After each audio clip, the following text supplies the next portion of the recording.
Hello friends, आज 12 जुलाई 2020। तो आज की डेट से जो भी महत्वपूर्ण करंट अफेयर्स बन सकते हैं वो सब हम लोग डिस्कस करेंगे। तो आइए देखते हैं। पहला प्रश्न है, भारत की सबसे बड़ी सॉफ्टवेयर कंपनी का नेट प्रॉफिट जून 2020 तिमाही में 14% गिरकर 7,008 करोड़ रुपए रह गया है। तो वह कौन सी कंपनी है? कौन सी सॉफ्टवेयर कंपनी है? Tata consultancy services, TCS।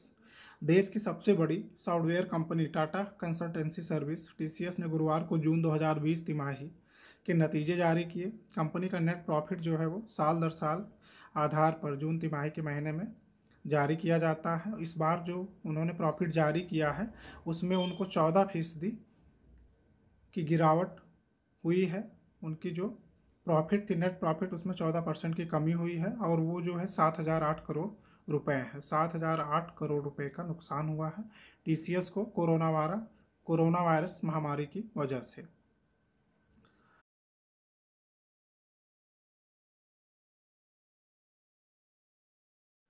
दूसरा प्रश्न है, निम्न में से किस बैंक के निदेशक मंडल ने इक्विटी और बॉन्ड माध्यमों से 10,000 करोड़ रुपए जुटाने के लिए प्रस्ताव को मंजूरी दी है? कौन सा बैंक है वो? ऑप्शन सी सही होगा, PNB, Punjab national bank. Punjab national bank ने बताया कि वो इक्विटी और बॉन्ड दोनों माध्यमों से 10,000 करोड़ रुपए जुटाएंगे। इसके लिए बैंक के निदेशक मंडल ने प्रस्ताव को मंजूरी दे दी है।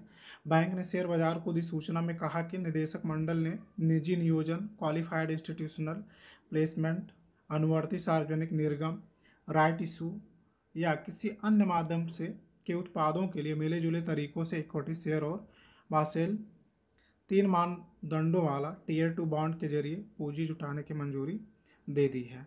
तीसरा प्रश्न है, हाल ही में किसने कृषि अवसंरचना कोष के तहत वित्त पोषण सुविधा के लिए केंद्रीय क्षेत्र योजना को मंजूरी दे दी है? ऑप्शन डी होगा, केंद्र सरकार ने। प्रधानमंत्री नरेंद्र मोदी की अध्यक्षता में मंत्रिमंडल की बैठक ने नई देशव्यापी केंद्रीय क्षेत्र योजना कृषि अवसंरचना कोष को अपनी मंजूरी प्रदान की है। यह योजना ब्याज अनुदान और वित्तीय सहायता के माध्यम से फसल के बाद बुनियादी ढांचा प्रबंधन और सामुदायिक कृषि परिसंपत्तियों के लिए व्यवहार्य परियोजनाओं में निवेश के लिए मध्यम लंबी अवधि के ऋण वित्त पोषण की सुविधा प्रदान करेगी।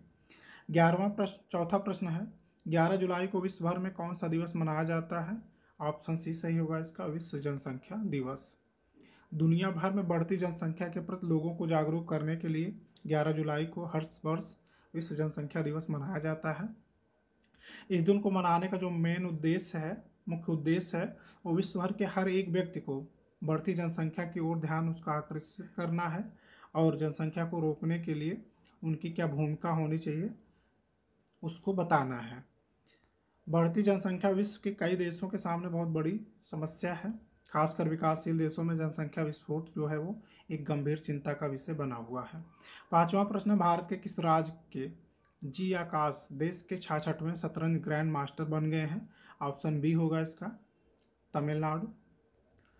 तमिलनाडु के जी आकाश देश के 66वें शतरंज ग्रैंड मास्टर हैं, जबकि उनके राज्य के M प्रदेश और गोवा के अमेय ऑडी अंतर्राष्ट्रीय मास्टर्स बन गए हैं।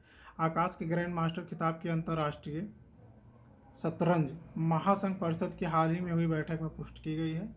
चेन्नई के इस खिलाड़ी की FIDE रेटिंग 2495 है। इन्होंने कहा कि वह ग्रैंड मास्टर बनकर खुश हैं और उनका लक्ष्य अपनी रेटिंग 2600 तक पहुंचाना है। छठा प्रश्न है, इस वर्ष सितंबर में होने वाले एशिया कप को अब जून 2021 में किस देश में आयोजित करने की घोषणा की गई है? ऑप्शन डी होगा इसका, श्रीलंका में। एशियन क्रिकेट काउंसिल ने कहा, खिलाड़ियों की सेहत और दूसरे पहलुओं को देखने के बाद टूर्नामेंट को टालने का फैसला लिया गया है। BCCI अध्यक्ष सौरव गांगुली ने बुधवार को ही कहा था कि सितंबर में होने वाला एशिया कप रद्द कर दिया गया है। इंडिया में अब तक 7, श्रीलंका में 5 और पाकिस्तान में 2 बार एशिया कप जीता है। सातवां प्रश्न, BCCI ने चीफ एग्जीक्यूटिव ऑफिसर CEO का इस्तीफा मंजूर कर लिया है। वो कौन है? ऑप्शन सी है, राहुल जौहरी जो है एग्जीक्यूटिव ऑफिसर CEO थे, उन्होंने अपना इस्तीफा दे दिया है और उसको मंजूर भी कर लिया गया है। भारतीय क्रिकेट कंट्रोल बोर्ड के पहले मुख्य कार्यकारी अधिकारी राहुल जौहरी ने अपने पद से इस्तीफा दे दिया है। जौहरी साल 2016 में इस पद को हासिल करने वाले पहले व्यक्ति थे। जौहरी ने प्रशासकों की समिति, जिसे सुप्रीम कोर्ट ने गठित किया था, उनके पिछले साल अक्टूबर में हटने के बाद यह फैसला लिया है। 8वां प्रश्न है, खेल मंत्रालय के आदेश के बाद हॉकी इंडिया के अध्यक्ष ने अपने पद से इस्तीफा दे दिया है। कौन है वो? ऑप्शन सी होगा मोहम्मद मुश्ताक अहमद। खेल मंत्रालय की ओर से जारी किए गए नोटिस के बाद हॉकी इंडिया के अध्यक्ष मुश्ताक अहमद ने अपने पद से इस्तीफा दे दिया है। हॉकी इंडिया की कार्यकारिणी ने उनका इस्तीफा स्वीकार करते हुए मणिपुर के ज्ञानेंद्रो निंगोबम को चुनाव तक कार्यकारी अध्यक्ष नियुक्त कर दिया है। 9वां प्रश्न, लिवरपूल ने ब्रिटेन को एक मैच में 3-1 से हराकर EPL में सबसे तेज कितने मैच जीतने का रिकॉर्ड बनाया है? ऑप्शन सी होगा 30 मैच। ये मैच है, मार्च नहीं है, 30 मैच। इंग्लिश प्रीमियर लीग का खिताब पहले ही अपने नाम पर सुनिश्चित कर चुके लिवरपूल ने ब्राइटन को 3-1 से हराकर एक सत्र में सर्वाधिक अंक हासिल करने का नया रिकॉर्ड बनाने की तरफ मजबूत कदम बढ़ाए हैं।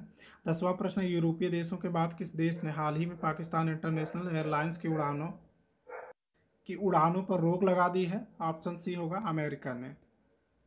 यूरोपीय देशों के बाद अब अमेरिका ने भी पाकिस्तान इंटरनेशनल एयरलाइंस की उड़ानों पर रोक लगा दी है। जियो न्यूज़ की खबर के मुताबिक अथॉरिटी ने कहा PIA अपने विमानों का संचालन अमेरिका के लिए नहीं कर पाएगा।